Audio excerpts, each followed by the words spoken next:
Recording by उजाला music present Raghopur सकरी।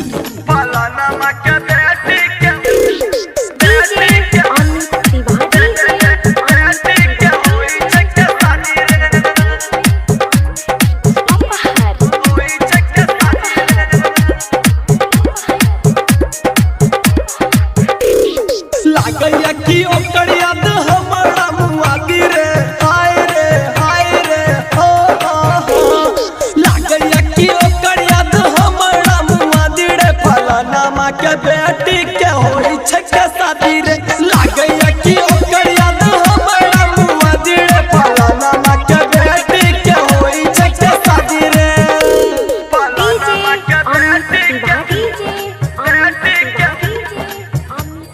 होई छके शादी रे फलाना मां के बेटी के होई छके शादी रे।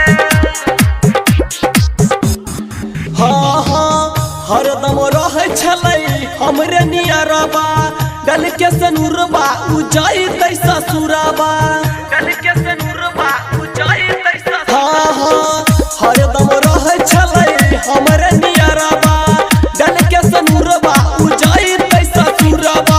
जितियो के हार गेल हम त बाजी रे हाय रे हाय रे हां हां जितियो के हार गेल दिलवा के बाजी रे फलाना मां के बेटी के होई छके शादी रे लागैया कि ओकर याद हमरा मुआदी रे फलाना मां के बेटी के होई छके शादी रे फलाना मां के बेटी के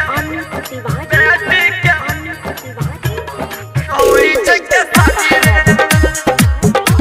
फलाना मां के बेटी के होई छके शादी रे। चंदन चरण के नाम के पहनल के चूड़िया दीपक राघव पुड़िया पर चला दल के छुरिया दीपक राघव पुड़िया पर चला दल के छुरिया।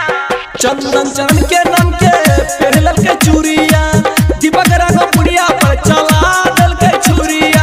ओकर दुआरा पर डीजे बाजा बाजी रे हाय रे हो हो ओकर दुआरा पर डीजे बाजा बाजी रे फलाना मां के बेटी के होई छके शादी रे लागैया कि